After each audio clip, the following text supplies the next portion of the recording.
Welcome to Shanmugam IAS Academy. This is the Hindu News analysis for the date 17th of November 2021. Let's go into the analysis. The first article for the day is it's about National Register of Citizens. So the National Register of Citizens அப்படிங்கிறது first எப்போ conduct பண்ணாங்க அப்படின்னு பார்த்தா 1951ல census conduct பண்ணியிருப்பாங்க. So அது முடிச்சதுக்கு அப்புறம் தான் வந்து நேஷனல் ரெஜிஸ்டர் ஆஃப் சிட்டிசன்ஸ் வந்து கண்டக்ட் பண்ணியிருக்காங்க. ஸோ அதாவது ஒவ்வொரு வில்லேஜ்லேயும் வந்து யார் யாரெல்லாம் இருக்காங்க அப்படிங்கிறது, அதாவது இந்தியாவில் யார் யாரெல்லாம் இருக்காங்க, இந்தியன் சிட்டிசன்ஸ் எத்தனை பேர் இருக்காங்க அதை கால்குலேட் பண்ணுறது தான் வந்து national register of citizens. So இது வரைக்கும் ஒரே ஒரு தடவை தான் 1951ல national register of Indian citizens அப்படிங்கிற ஒரு ரெஜிஸ்டரை வந்து பப்ளிஷ் பண்ணியிருக்காங்க. ஸோ இதோட வேலை யார், இந்த சர்வே கண்டக்ட் பண்ணுறது யார் அப்படின்னா it is conducted by registrar general of India under the ministry of home affairs. அவர் தான் வந்து இந்த என்ஆர்சி லிஸ்ட் வந்து கண்டக்ட் பண்ணுவார். பட் இப்போ என்ன ப்ராப்ளம் அப்படின்னா அசாமில் மட்டும் இப்போ அகைன் வந்து என்ஆர்சி கண்டக்ட் பண்ணாங்க. ஸோ அதனால வந்த ப்ராப்ளம் தான். ஏன் அசாமில் மட்டும் கண்டக்ட் பண்ணாங்க அப்படின்னு பார்த்தா 1971 மார்ச் 25 அந்த டேட்ல பார்த்தீங்க அப்படின்னா நிறைய இல்லீகல் மைக்ரன்ஸ் வந்து பங்களாதேஷ்லேருந்து, அதாவது அப்போ ஈஸ்ட் பாகிஸ்தான் சொல்லுவாங்க இல்லையா, ஸோ பங்களாதேஷ்லேருந்து அசாமுக்கு மைக்ரேட் ஆகி வந்துட்டாங்க. ஸோ அப்போ அசாம் பாப்புலேஷனோட சேர்ந்து ஒன்றா தான் வந்து அந்த பங்களாதேஷி மைக்ரன்ஸும் வந்திருந்தாங்க.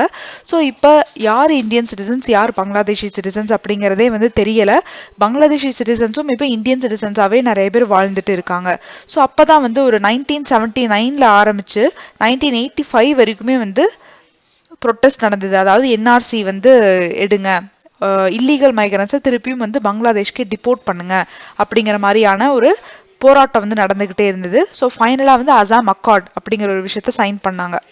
1985ல் வந்து இதை சைன் பண்ணாங்க.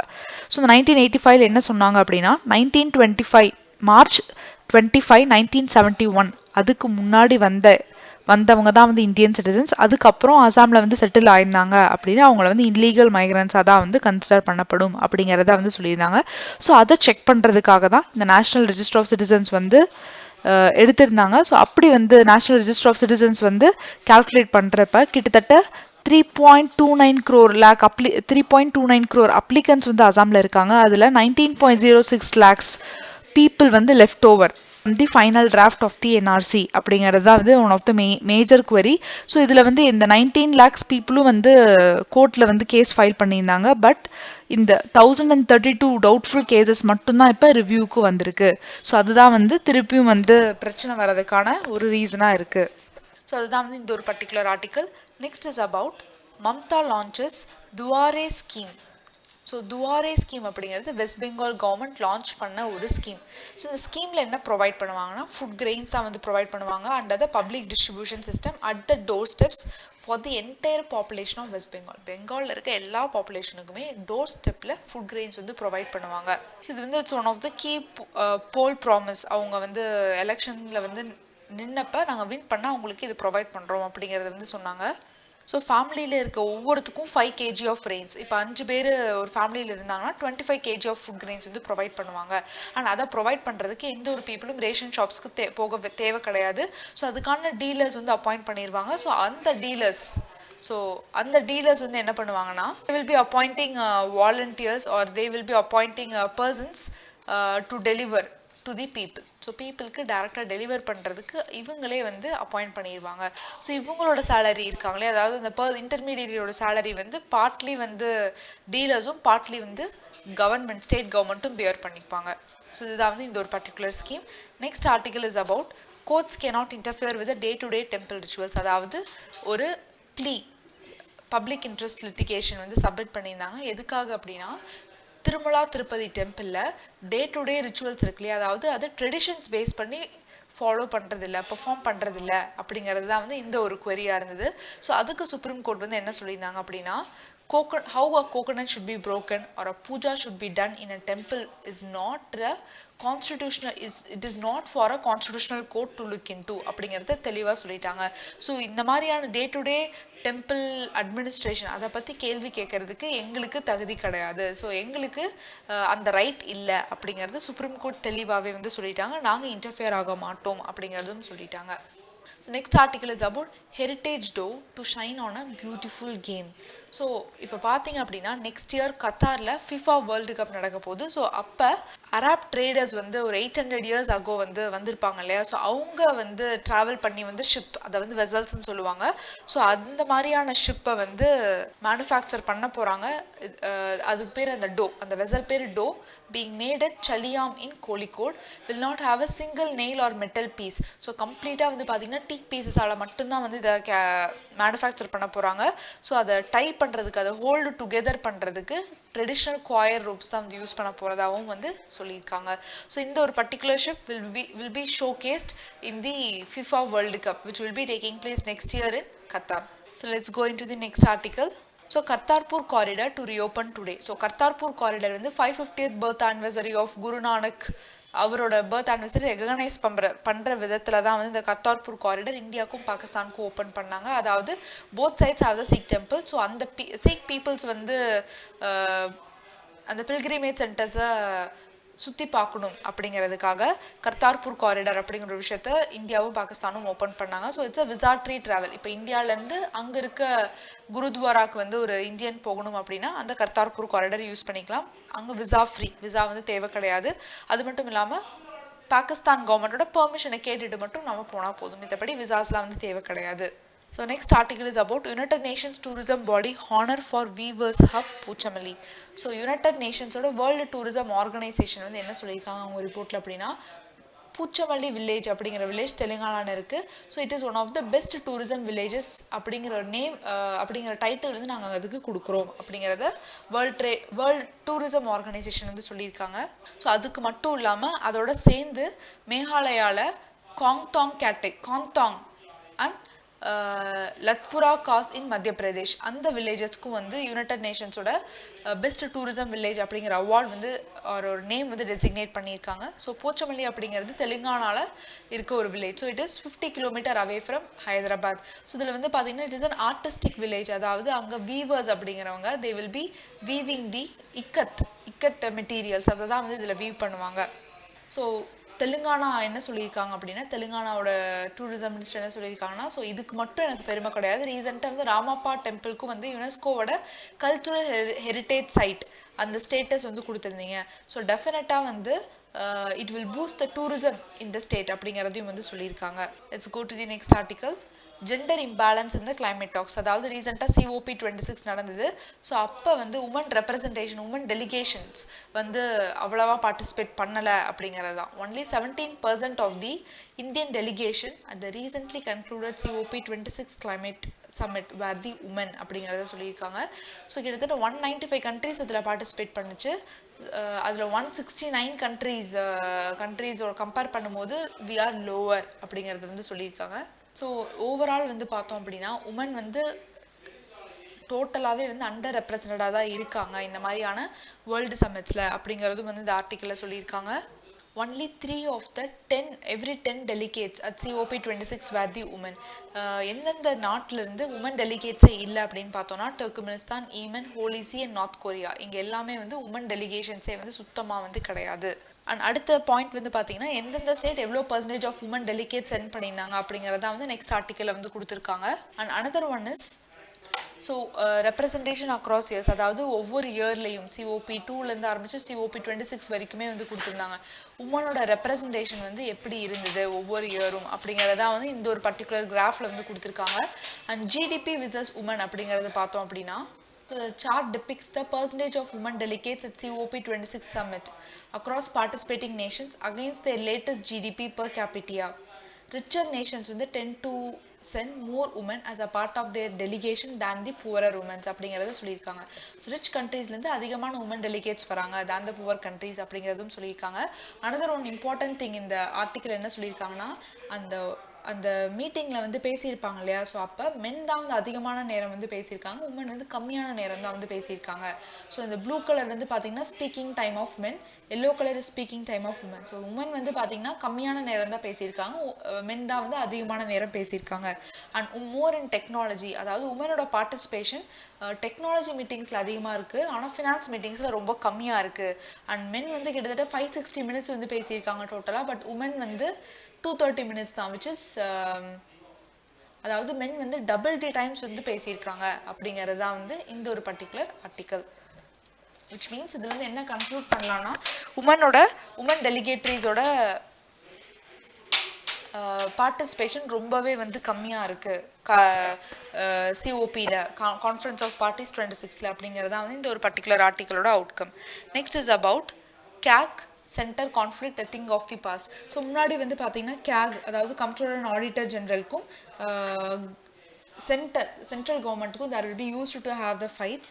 பட் இந்த கவர்மெண்ட்ல அந்த மாதிரி ஒரு பாயிண்ட்கே வந்து வாய்ப்பு கிடையாது. பிகாஸ் கேக் அப்படிங்கிறவங்க எங்களோட எல்லா ஆடிட்டும் வந்து பண்ணிட்டு தான் இருக்காங்க, ப்ராப்பராக பண்ணிட்டு தான் இருக்காங்க அப்படிங்கிறத வந்து இதில் சொல்லியிருக்காங்க. ஸோ இப்போ we have to know about the CAG. So CAG அப்படிங்கிறது is an independent authority under the Constitution of India. So he is the head of audit and account department and chief guardian of public purse. So இவர் வந்து he is the head of audit and account department. இந்தியாவோட audit and account departmentக்கும் chief guardian of public purse அதுக்கும் வந்து இவர் தான் incharge. So இவங்க தான் வந்து கவர்மெண்ட்டோட எக்ஸ்பெண்டிச்சர் என்ன, ரெவன்யூ என்ன அண்ட் பப்ளிக் அத்தாரிட்டிஸோட எக்ஸ்பெண்டிச்சர் என்ன, ரெவன்யூ என்ன எல்லாத்தையுமே வந்து அக்சஸ் பண்ணுவாங்க. And they will B submitting the reports to the parliament and state legislature. So அவங்கள்ட்ட இருந்து தான் வந்து பீப்புளுக்கு வந்து அவங்களோட ரிப்போர்ட்ஸ் வந்து போகும். ஸோ ஆர்டிக்கல் 148 அதுலேருந்து 151 வரைக்குமே எதை பற்றி மட்டும்தான் பேசுகிறாங்க அப்படின்னா கேகை பற்றி மட்டும் தான் பேசுகிறாங்க. அதாவது அவங்களோட அப்பாயின்மெண்ட், டென்யூர் என்ன, சேலரி, இதை பேஸ் பண்ணி மட்டும்தான் வந்து பேசுகிறாங்க. ஸோ கேக் அப்படிங்கிறது அவங்களோட அப்பாயின்மெண்ட் யார் பண்ணுறா அப்படின்னா பிரசிடென்ட் தான் வந்து கேக் அப்பாயிண்ட் பண்ணுறாரு. அண்ட் இவரோட டென்யூர் வந்து பார்த்தீங்கன்னா 6 இயர்ஸ்லேருந்து 65 இயர்ஸ் வரைக்கும், விச் எவர் இஸ் ஏர்லியர், அதுதான் வந்து இவரோட டென்யூராக வந்து இருக்கும். ஸோ இவரோட ரிமூவ் பண்ணுறது யார் அப்படின்னா வந்து பிரசிடென்ட். அப்பாயிண்ட் பண்ணுறதும் பிரசிடென்ட் தான், ரிமூவ் பண்ணுறதும் பிரசிடென்ட் தான். பட் சுப்ரீம் கோர்ட் ஜட்ஜ் அவர் எப்படி ரிமூவ் பண்ணாங்களோ அதே மாதிரி தான் வந்து கேகையும் ரிமூவ் பண்ணணும். ஸோ அவரோட சேலரிஸு, அலவன்சஸ் எல்லாருமே வந்து அவங்க பிரசிடென்ட் நினைக்கிற மாதிரி வந்து சேஞ்ச் பண்ண முடியாது. ஸோ அவரோட சேலரிஸ், எக்ஸ்பென்சஸ் எல்லாமே எங்கிருந்து வருது அப்படின்னா it is coming from consolidated fund of India and it is not subject to voting வந்து பண்ண மாட்டாங்க, டேரெக்டாக கன்சாலிடேட்டட் ஃபண்ட் ஆஃப் இந்தியாவிலேருந்து எடுத்து கொடுத்துருவாங்க. ஸோ இதுதான் வந்து கேக் ஃபங்க்ஷன்ஸ் வந்து என்னன்னா எல்லா ஆடிட் ரிப்போர்ட்ஸையும் வந்து செக் பண்ணுறது, எக்ஸ்பெண்டிச்சர் எவ்வளோ ஆயிருக்கு, ரெவன்யூ எவ்வளோ ஆயிருக்கு, கன்சாலிடேட்டட் ஃபண்ட் ஆஃப் இந்தியாவோட reports, contingency fund, public accounts of இந்தியாவோட ரிப்போர்ட், ஸ்டேட் கவர்மெண்ட்ஸோடது, அதுக்கு கீழே ஏதாவது ஆர்கனைசேஷன்ஸ் இருந்ததுன்னா இல்லை வேற ஏதாவது ஆர்கனைசேஷன்ஸ் பிரசிடென்ட் வந்து ரெக்கமெண்ட் பண்ணாருன்னா அவங்களோட ரிப்போர்ட் ஆடிட் பண்ண சொல்லி அது எல்லாத்தையுமே வந்து கவர்மெண்ட் அதாவது கம்ப்ட்ரோலர் அண்ட் ஆடிட்டர் ஜெனரல் பண்ணுவாங்க.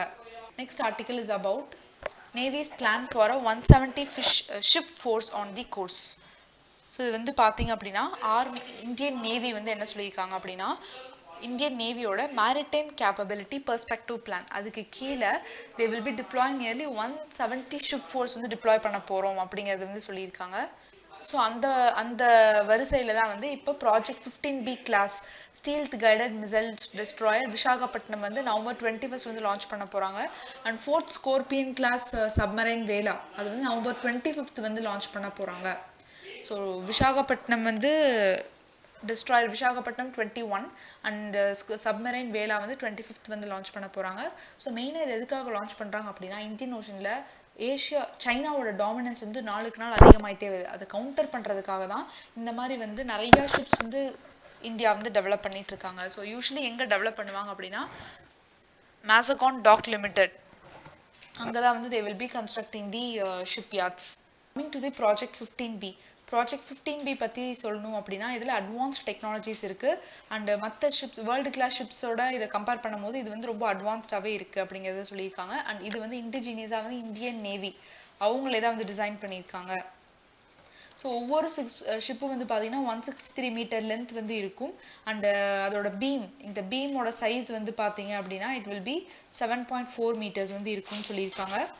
ஸோ இந்த ப்ராஜெக்ட் 15B பார்த்தீங்க அப்படின்னா இந்த ப்ராஜெக்ட் 15B டெஸ்ட்ராயர்ஸ் வந்து பார்த்தோம்னா நிறையா அட்வான்ஸ்டு டெக்னாலஜிஸ் வந்து இன்கார்பரேட் பண்ணியிருக்காங்க. Like improved survivability, sea keeping, stealth and enhanced stealth features, இது எல்லாமே வந்து அதை இன்கார்பரேட் பண்ணியிருக்காங்க. It will also be equipped இந்த ஷிப்ஸில் வந்து it also be equipped to carry and operate 2 multiple role helicopters, 2 helicopters வந்து இந்த ஷிப்ஸ்னால கேரி பண்ண முடியும் அப்படிங்கிறதும் சொல்லியிருக்காங்க. So there will be sensors இருக்கும், including multifunctional surveillance radar systems and vertically launched missile system for a long distance engagement of shore, sea based and air targets. அதாவது இப்ப ஷிப்ல வந்து சப்போஸ் ஏதாவது வார் வந்தது அப்படின்னா it can able to launch மிசைல்ஸும் launch பண்ண முடியும் அப்படிங்கறத வந்து இந்த ஒரு பர்டிகுலர் ஆர்டிக்கல்ல சொல்லியிருக்காங்க. அதாவது ப்ராஜெக்ட் 15B கீழே சொல்லியிருக்காங்க. So next article is about Delhi shuts school till November 21st. So நாம நேத்து வந்து பார்த்தோம் வெரி சிவியர்ல இருந்து வெரி புவருக்கு வந்துருச்சுன்னு பார்த்தோம். பட் இப்போ அகைன் வந்து சிவியர் கேட்டகரிக்கு டெல்லியோட ஏர் பொல்யூஷன் வந்துருச்சு. ஸோ அந்த டெல்லியோட ஏர் பொல்யூஷனை காம்பேக்ட் பண்றதுக்காகவே ஒரு நியூ கமிஷன் செட் பண்ணியிருக்காங்க. அந்த கமிஷன் நேம் தான் commission for air quality management. So the commission, it is headed by full-time chairperson. So full-time வந்து இந்த கமிஷன் வந்து யார் இருப்பா? chairperson இருப்பாங்க. அந்த chairperson யார் இருப்பாங்க அப்படின்னு வந்து பார்த்தா secretary to the government of India or chief secretary to the state government. இவங்க ரெண்டு பேத்துல யாராவது இருப்பாங்க.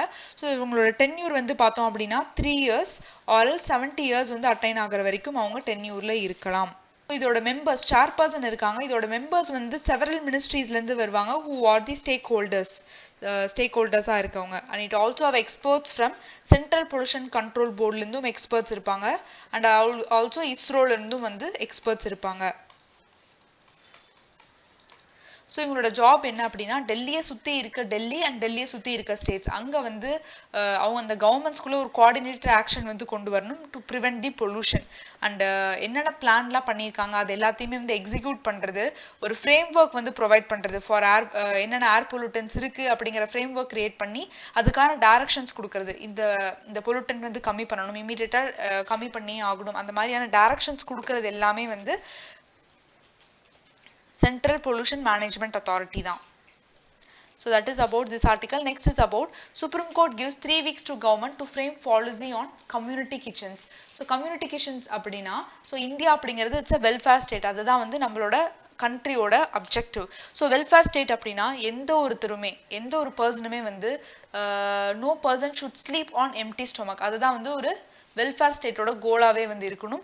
பட் ரீசெண்டாக வந்து நிறைய ஸ்டார்வேஷன்ஸ் டெத் வந்து நடக்குது அப்படிங்கிறதுனால கவர்மெண்ட் என்ன சொல்றாங்கன்னா கம்யூனிட்டி கிச்சன்ஸ் வந்து கிரியேட் பண்ணுங்க, which means they should serve the needy. So நீடிக்கு அவங்களோட ஹங்கரை வந்து போக்குறதுக்காக கம்யூனிட்டி கிச்சன்ஸ்ல இருந்து நம்ம என்ன பண்ணலாம், ஃபுட் வந்து ப்ரொவைட் பண்ணலாம். In addition to public distribution சிஸ்டத்தையும் தாண்டி நாம அவங்களுக்கு ஃபுட் வந்து ப்ரொவைட் பண்ணலாம் அப்படின்னு சொல்லியிருக்காங்க. So there are statistics available for malnutrition deaths in children and adults in the country, but there is no official data for the death of people owing to starvation. So malnutritionனால இறந்திருக்காங்க அப்படிங்கிறதுக்கான statistics இருக்கு, but starvation ஆகி இறந்திருக்காங்க அப்படிங்கிறதுக்கான report இல்ல. FAO அதாவது food and agricultural report 2018 என்ன சொல்லியிருக்காங்கன்னா, so இந்தியாவில் இருக்க டோட்டல் ஹவுஸ் ஹோல்ட்ஸ்ல 821 மில்லியன் பீப்புள் வந்து அண்டர் நொரிஷ்டா தான் வந்து இருக்காங்க. That is approximately 24% of the world's hungry.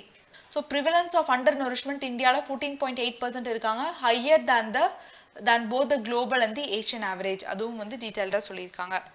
So that is about this article. Next is about recovery taking hold, private investment should resume. So அதாவது RBI என்ன சொல்றாங்க அப்படின்னா நேற்று நம்ம சொன்னதே தான், அதாவது அந்த ஹை சைக்கிள் க்ரோத் இருக்கணும். அந்த ஹை சைக்கிள் க்ரோத் இருக்கணும் அப்படின்னா டெஃபினட்டா இன்வெஸ்ட்மெண்ட் பண்ணணும்.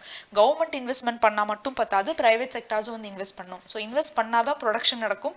ஸோ ப்ரொடக்ஷன் நடந்தாதான் வந்து எம்ப்ளாய்மெண்ட் ஜென்ரேட் ஆகும், பீப்புளுக்கு வந்து சேலரிஸ் வந்து ப்ராப்பரா போகும், அந்த கன்சம்ஷன் டிமாண்ட் அப்படிங்கிறது அதிகமாகும். ஸோ அகைன் வந்து என்ன பண்ணணும், அதுக்கான ப்ரொடக்ஷன் நடக்கும். ஸோ அதுலேருந்து நம்மளுக்கு ப்ராஃபிட் வந்து கெயின் ஆகும். ஸோ இப்போ வந்து ஆஃப்டர் பேண்டமிக் டைமுக்கு அப்புறம் வந்து இந்த குளோபல் ரெக்கவரி அப்படிங்கிறது ஸ்பீடப் ஆகிட்டே தான் இருக்கு. ஸோ இப்போ பிரைவேட் இன்வெஸ்ட்மெண்ட்டை நம்ம ரெஸ்யூம் பண்ணியே ஆகணும். So it is set by the RBI governor. So next article is about Coromandel to set up a sulphuric acid plant in Andhra Pradesh. So Andhra பிரதேஷ்ல வந்து சல்ஃபியூரிக் ஆசிட் பிளான்ட் வந்து they will be going to be deployed. So இது எதுக்காக அப்படின்னா நம்ம sulphuric acid வந்து நிறைய import பண்றோம். ஸோ அந்த இம்போர்ட் காஸ்ட்டை வந்து கட் பண்றதுக்காக சல்ஃபியூரிக் ஆசிட் பிளான்ட் வந்து ஆந்திர பிரதேஷ்ல இருந்து செட் பண்றாங்க. ஸோ சல்ஃபியூரிக் ஆசிட் பிளான்ட் எதுக்காக அப்படின்னா, ஸோ இந்த சல்ஃபியூரிக் ஆசிட்ல இருந்து தான் பாஸ்போரிக் ஆசிட் வந்து எடுக்கிறாங்க. So large amount of sulphuric acid is used to make the phosphoric acid. So அந்த பாஸ்போரிக் ஆசிட்லேருந்து என்ன பண்ணுவாங்க, பாஸ்பேட் ஃபர்டிலைசர்ஸ் வந்து they will be making. So நம்மளுக்கு பாஸ்பேட் ஃபர்டிலைசர்ஸ் டெஃபினட்டாக வேணும் for the growth of the plants. So அந்த ஃபர்டிலைசர்ஸ்க்கு வந்து நம்மளுக்கு சல்ஃபியூரிக் ஆசிட் வந்து தேவைப்படுது. ஸோ அந்த சல்ஃபியூரிக் ஆசிடை நம்ம என்ன தான் பண்ணுறோம், இம்போர்ட் தான் வந்து பண்ணுறோம். ஸோ அந்த இம்போர்ட் காஸ்ட்டை மினிமைஸ் பண்ணுறதுக்காக தான் சல்ஃபியூரிக் ஆசிட் பிளான்ட் வந்து ஆந்திர பிரதேஷ்ல வந்து செட் பண்ணாங்க. So that's all about this particular article. Thank you for watching Hindu News Analysis.